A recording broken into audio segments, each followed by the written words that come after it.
Welcome back to another 5-Minute Friday here at the Homestead. I'm Jeff, and we're going to be tackling a small project this week for the home gym. You saw the title.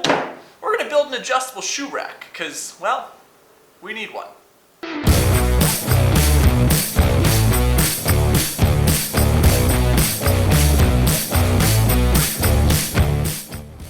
Alright, so you're not getting a full tour of this quite yet, but here's the problem. We got shoes, we got more shoes, we got some smaller shoes, we got some even smaller shoes. We need a rack. So we got our plans. Yeah, believe it or not, I actually have plans, measurements, everything. This isn't a wing it. This isn't a Frankenstein and kind of build as we go. So, we got a whole lot of ripping to get started. Let's throw 5 minutes down on that clock. Let's try and stick to it and get started. This is going to be another one of those projects that allows me to use up some of the scrap lumber that I've accumulated over the last while. So I'm going to pick through this rack, select what I need for this project, and get ripping it on the table saw.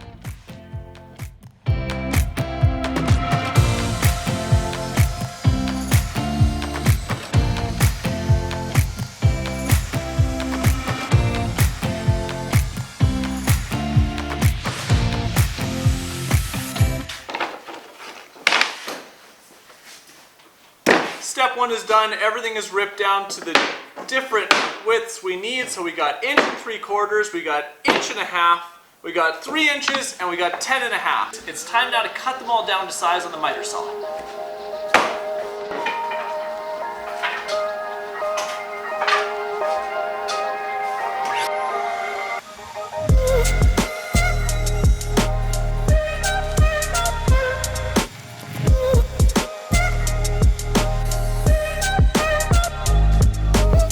So I've set myself up a stop block here, and all it's going to let me do is put my piece down, bump it into my stop, and make my cut without having to measure every single one of these pieces. It'll be the fastest way to get through all of this and the easiest way to not make any mistakes or have any variation between cuts.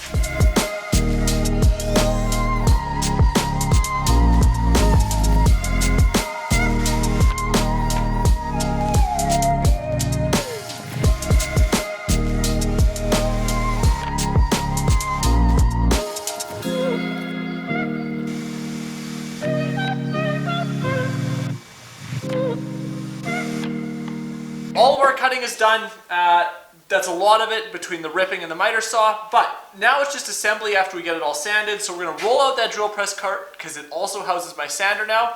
By the way, if you missed that video, link up in the top corner. We built a, I don't know, Franken cart last week out of some random stuff. Yeah, let's get to sanding.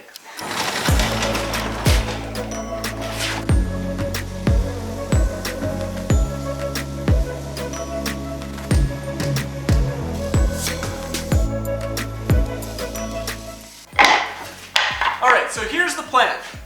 The plan is to have a top cap system, and that kind of holds the rack in place.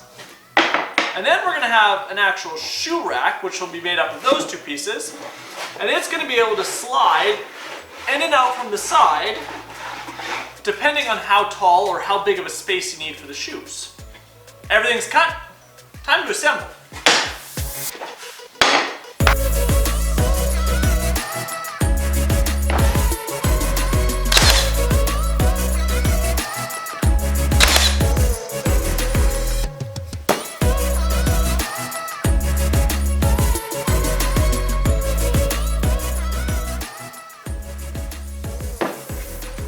So to make my life easier here, as I put every piece on, I'm using a set of spacers.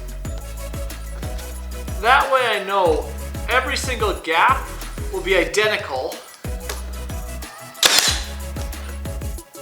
all the way from top to bottom.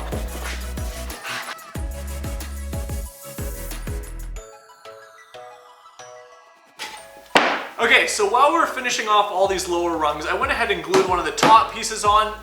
And the reason for that is I wanted to give you a little bit better idea of exactly what we're going to be doing. So we're creating kind of almost like a French cleat in some regards. So we have an upside down L shape for the part holding the platform, and then our platform forms kind of the opposite side of a French cleat or a reverse L.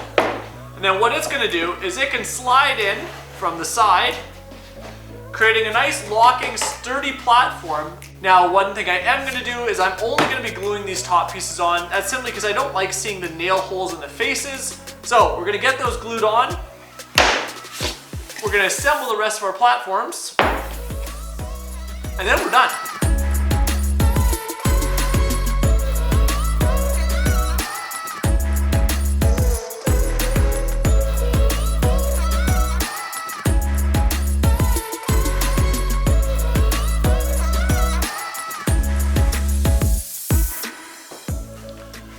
Now before you go leaving a comment saying I should be clamping every one of these down, you're right. Yes, I probably should be, but I don't have enough clamps. So I'm weighing them down with, well, whatever heavy I can find, and hopefully it works. Alrighty, so while we're waiting for our rack to dry, we're going to go ahead and assemble our platforms. And all we're going to do is we're going to glue them together. We're going to pre-drill a couple holes in the bottom and then attach them with standard wood screws because you don't see them anyways. And they'll be good to go.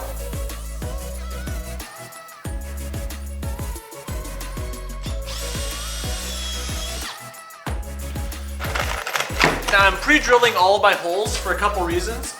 First, I don't want to split the plywood as I'm screwing them together. And second, I'm using a countersink bit that creates a nice recess and allows the head of that screw to sink into the wood. And that way it doesn't catch on anything as it slides.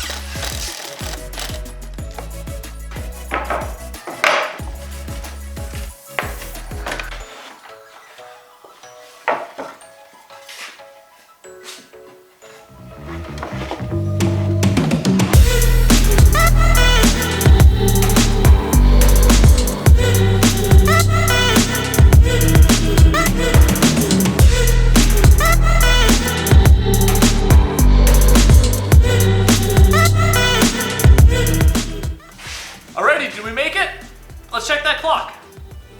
I have no idea. I haven't edited this yet.